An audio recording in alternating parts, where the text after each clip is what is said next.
Choose life, choose a job, choose a career, choose a family, choose a big television, choose washing machines, cars, compact disc players and electrical tin openers.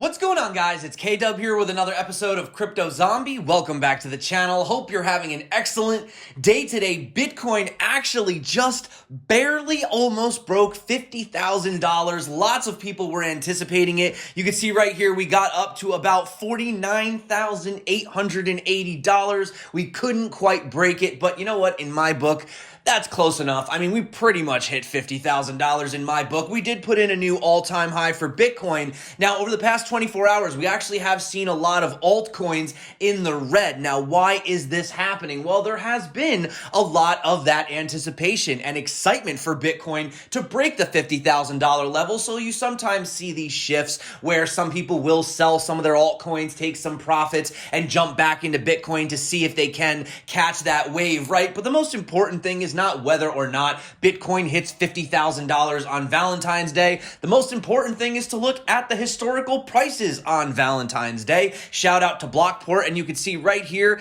back in 2010, we were sitting at a measly 5 cents. Then we went to $1, $5, 26, $6.32, $2.47, $3.97, $1,000, $9,000, $3,500 in 2019, $10,000 in 2020, and today we have almost a $50,000 Bitcoin. So I do want to talk about one thing specifically, and that is the fact that we know that Bitcoin has moved in these 4-year cycles, and some people are actually getting a little bit worried right now because, you know, the 4-year cycle, depending on whether or not you say it starts at the big candle or it ends at the big rally, doesn't matter, but regardless, we are hitting a pivotal moment, and potentially by Q4 of this year, lots of analysts are saying that could be it for the run, and we could be looking for another 2-year bear market for Bitcoin. But in today's episode, I want to piggyback on what we talked about in yesterday's video. If you didn't check it out, it was mind-blowing, insane, shocking data. If you don't know what I'm talking about, go back and watch yesterday's video. We're not going to repeat the whole thing,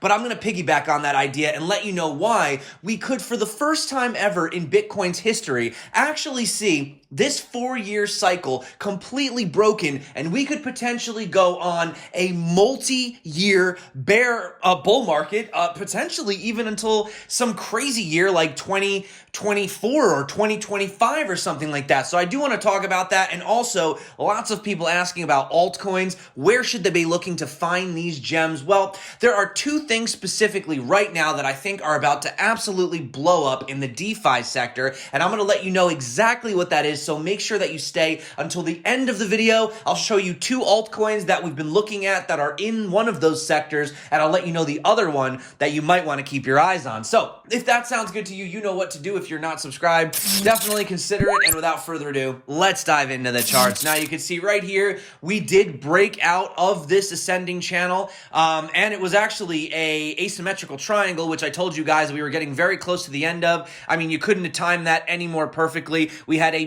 beautiful, beautiful breakout. Hopefully, if we do still have trouble breaking 50K over the weekend, we will find ourselves getting support on this ascending trend. Once again, these are the levels I'd be looking to put in the longs. Obviously, the breakout, confirmation on the retest, so you could be looking at around 47,500, and I would keep my eyes on the VPVR at 47,000 even. Now, having a look right here, this is just sort of another way you can look at it. This is the 4-hour chart. Once again, I would look for that support around 46, 47. And yeah, I mean, essentially we have the blue box territory. I've gone over this time and time again.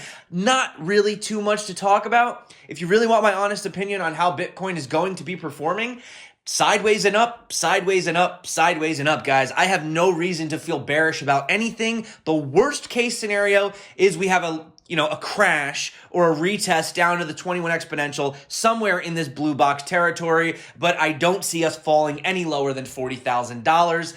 And if we do, it's going to be a wick event. You know, I wouldn't even think we'd stay there for longer than a day. Now, we did talk about Tether. Over $1 billion was printed yesterday. What do you think they're going to be doing with this money? Well, they're probably going to be buying things like Bitcoin and Ethereum. Now, Ethereum is actually at an amazing location right now, retesting the bottom of this ascending wedge. Now, I know what you're saying. Ascending wedges are bearish. And I did talk about potentially falling out and retesting some of this legacy trend, but also just keep in mind, we are still in this giant ascending channel. So Ethereum, not Bitcoin. Ethereum has been bouncing between the tops and bottoms, riding along the heart line. Right here, we've had lots of retests off the heart line. It wouldn't be out of the question to come back down, retest the bottom, shuffle along the heart line again before then retesting and having another major breakout. So, I mean, as far as I'm concerned, the trend is your friend. Bitcoin's looking healthy. Ethereum's looking healthy. We have some of the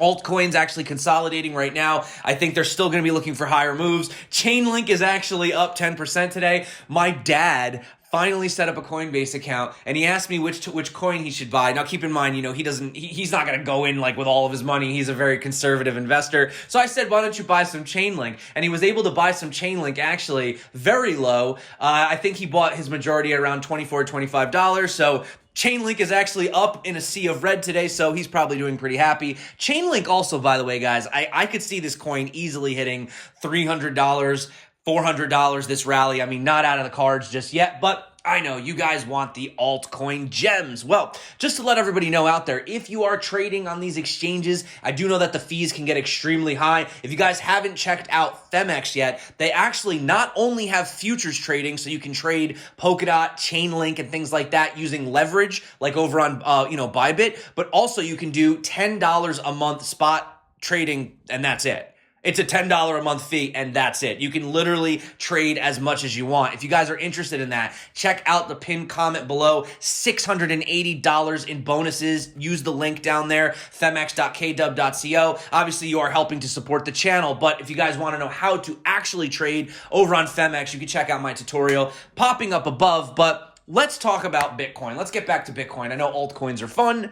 They're exciting, but let's talk about Bitcoin, because Bitcoin is the tide that raises all the other boats, right? So we are potentially, depending on where you start, counting, we're in a 4-year cycle. Now, Rect Capital says that they start the cycles during the big candle. And you can see right here, we are due for that next giant candle. In fact, they don't have it pulled up just yet, but 2021, our candle would be right here. And you could see that $60,000 level would bring us up here. We're still early in this giant phase. And we have seen over and over again that Bitcoin goes in these 4-year cycles, but is it different this time? Because almost everybody I know that has been in crypto for more than a few years is saying that we are coming to an end at the end of this quarter. They said the next 6 to 8 months, that's it. That's all you got. And that's what I've been telling some people too, because I do believe that Bitcoin moves in cycles. But I do want to just play devil's advocate for a second here and refer back to a Michael Saylor interview that he had, where he actually talked about a stampede of corporations investing into Bitcoin. And I want to play this clip so you can really see his perspective of how this time we could actually break the 4-year cycle and go into a multi-year bull market for Bitcoin specifically, and arguably, possibly even for the altcoins. How quickly do you think other corporates decide to invest in digital assets like Bitcoin? And do you recommend diversifying? It's not just about Bitcoin, there are other options. It took us months to work through the issues, and we uploaded our corporate playbook for Bitcoin and open sourced it to the rest of the world, and now it just takes days. Last week, we had 7,000 different firms attend our Bitcoin for Corporations Summit. The materials have gone viral with 250,000 or more views in just a matter of days. And I think 1,000 companies adopted Bitcoin as digital gold after March of 2020, and there's a stampede on in 2021. So it's a story you're going to hear. If I look at you specifically, and you're a software company and I look at your share price and I look at the price of Bitcoin, and the two charts basically match. And so I guess a critic would look at this and say, actually, your fundamental business now has become a sideline and you're a digital stock. What would your response be, Michael? We have two strategies. One strategy is to grow our software business, and that is a good business, makes a lot of money, and it is growing. And our second strategy is to acquire Bitcoin, and Bitcoin is the emerging dominant digital monetary network. It's going to be 100 times bigger than Google or Facebook. And when companies like Amazon plugged into the internet, people didn't say, are you an internet company or a retail company? I think they're a technology company embracing the future. Everybody's eventually going to plug into a digital monetary network like Bitcoin, just like everybody eventually plugged into the internet. But how do those two businesses connect that you're now in? Every business has a P&L and it has a balance sheet. And if your balance sheet is sitting in US dollars that are yielding zero interest, losing 15% of their value, they're depreciating. And so every single business can convert their balance sheet from a depreciating asset to an appreciating asset. That's good for every shareholder. So look, if we're running a company in Argentina and I told you the peso was going to devalue against the dollar by 99%, every business in Argentina would be wise to convert their pesos into dollars on the balance sheet for the benefit of their shareholders. And that's such a great point to make, though I do love how we're comparing the United States now to Argentina. Well, every company has a basic balance sheet currency, whether it's euros or dollars or something. The difference after March is that those fiat currencies are weakening at a more rapid rate. In essence, the cost of capital tripled after March. And so conventional treasury approaches that worked for a decade have to be reconsidered. And that's why you see 1,000 companies embracing Bitcoin as digital gold. Tesla is an S&P 500 company. What proportion of S&P 500 companies do you think switch to putting some of their cash on their balance sheet into digital assets, and over what time horizon? Like, when do we get 5%, 10% of those companies doing this? Because it is a shift and it requires board approval. Yeah, public companies take longer. Sometimes they take 3 to 6 months, depending upon their situation. I think that this is a trend that's going to run for the next decade. And this year, you're going to see many public companies do this. We saw Tesla, we saw Marathon, we saw Square, we saw MicroStrategy. I think that you'll see double, triple, quadruple that number come. And then I think every year that follows, traditionally, Bitcoin's growing 200 to 300% a year. I think if you crank in a 200% growth rate across all the various dimensions of growth, you'll see that continue for the next 5 years, and then it will taper down to 150 and 100 and then 50 and then 30 and then 20. It's a story for the decade. So Michael Saylor is saying that this could be a trend that goes on for decades. This may be something that nobody was actually prepared for. Now, I always like to be realistic, of course, and tell people to take profits, especially if you double, take back half. That way you're safe, right? But it does beg the question, is this time actually different? I would like your opinions below. Do you think that this institutionally driven Bitcoin FOMO frenzy is actually different this time, as opposed to where we just had, a bunch of just OG crypto guys just sort of trading on BitMEX and stuff like that? I really would be interested in hearing what you guys have to say. But you have seen Hester Pierce come out and say that the SEC is calling for clear crypto regulations as big companies support Bitcoin. And not only that, but she said that she does believe that we have finally matured enough in these markets for we got a Bitcoin ETF up in Canada, but we didn't get one here in the US just yet. And that could be the final straw, the final thing that pushes Bitcoin over to the masses. In fact, also, if Bitcoin gets up to, I think it's just a little bit over a $53,000 price per coin, you're now putting us at the $1 trillion market cap for Bitcoin. That literally legitimizes the space. And not only is it just Bitcoin, but it's also Ethereum, Polkadot, Cardano, Elrond, smart contract platforms, the DeFi craze, the NFT craze that's going on right now. In fact, Mark Cuban said he'd rather have bananas than Bitcoin, but he says that he thinks Ethereum actually has an advantage over Bitcoin. He talks about, NFTs, not even just like collectibles, but he talks about, for example, if you buy a ticket, to go see the Dallas Mavericks or something like that, you could put something in the smart contract where if somebody tries to scalp it or resell it, a portion of that can go back to the Mavericks, right? Or to the team or to the corporations. So, it would discourage selling of tokens. I mean, just all these different things that you can do, with smart contracts and NFTs and things like that. But let's talk about something that could be a game-changing sort of niche that you'd want to look at, right? And this is private finance, which could be coming to DeFi, arriving under the label of PriFi or Pre-Fi, not really sure how you'd say it. The up-and-coming private finance campaign is bringing privacy back on stage by bringing it on-chain onto things like Ethereum, Polkadot, Cardano, whatever, to integrate privacy into a robust network of rapidly evolving applications of decentralized finance. So, until now, privacy solutions have remained siloed on standalone privacy-oriented blockchains, right? But now, the private finance movement aspires not so much to avail users to access privacy in and of itself, but to do without trade-offs, borders, and restrictions, and its calling could not come at a more critical moment. We saw, and they go on to talk about GameStop. I mean, we saw what happened with Robinhood, right? You saw what happened. As long as the big guys are making money, everyone's happy, but as soon as the little guy starts to make money, well, we gotta halt trading, we gotta turn it off, we can't let our buddies on Wall Street get liquidated, right? And this is why I believe that the DeFi sector will continue to grow. And yes, not all projects will survive. And yes, some of them are even scams. Be careful out there. But, something that we do need to talk about that happened the other day, and this leads me into the altcoins that I would be keeping my eyes on as a potential niche. That's one of them. But here's one we can look at right now.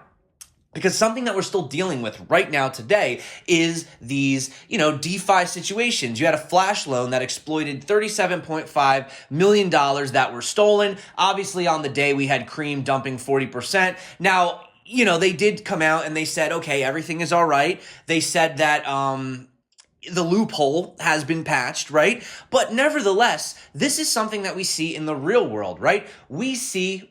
Have you guessed it yet? Do you know what I'm talking about? I'm talking about insurance, guys. I'm talking about things that we deal with every day, right? We have insurance on our houses, insurance on our cars. We take out insurance on valuables, right? If you have collectibles in your house, if you have, artwork and stuff like that. But we also see insurance in finance. And, these things, especially with, even though codes get audited, there's always bugs. It doesn't mean that it's a scam. It's just this is what happens when you're dealing with blockchains and you're dealing with DeFi. And that is why I still continue to focus on projects like Union, DeFi protection delivered. They say it gets safe from here. Now, I've talked about this. We've spoke about Union since before they even came out. But, they talk about, for example, not to repeat myself, but open access for all. No KYC, right? Anyone can get involved. Anyone can get insurance. And they talk about protection offers broader coverage and cost savings, secondary market protection.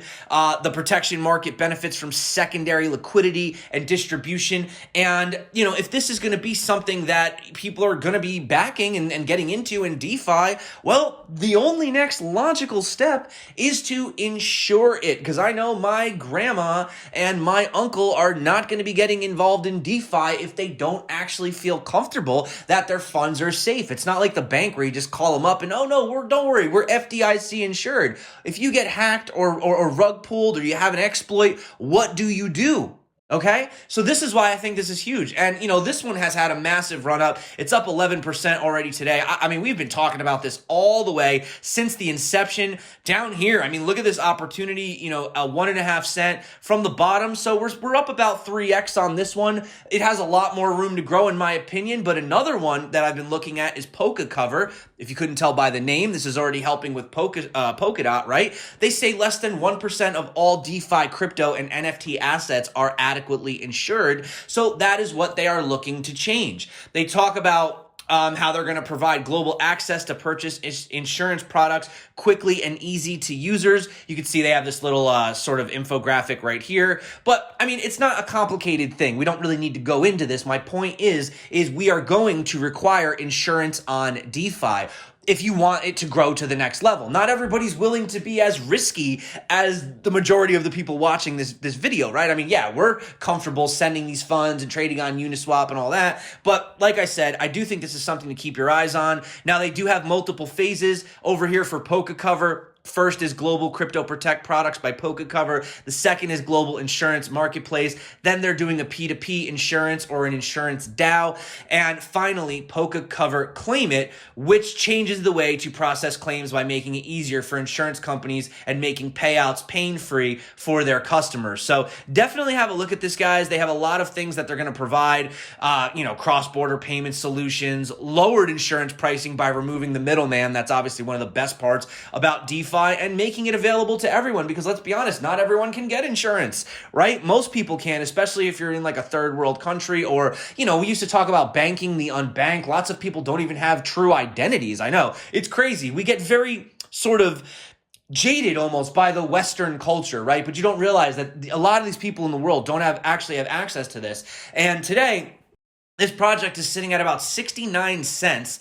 And, if we have a look at the chart right here, I mean, it has gone up a little bit, since down here around the 35-cent mark. But, I mean, this project really hasn't even put in a 2x yet, except for people that got in early on the sale. So, like I said, I would keep an eye on this. I'm not saying run out and buy it right now, but definitely something to keep your eyes on. So, like I said, 2 things to keep your eyes on. Number 1 is insurance on the blockchain, which I kind of showed you, 2 examples right there. And the other one would be up and coming private finance on the blockchain, which I don't really have many examples right now, but we will, as we do tend to get those examples. I'll let you know, like, what I'm looking at. That's what I do. Obviously, not telling you to buy anything I talk about, but it is stuff that I'm interested in. And also, guys, if you haven't checked out Crypto Atlas, it's essentially trying to be like it's like a social network type thing. They have a lot of different opinion leaders. I'm actually one of them. In fact, I'm actually the number 1. Thank you guys for following me. I am the number 1 on Crypto Atlas, 612 followers today. But if you guys are interested, you can check me out, follow me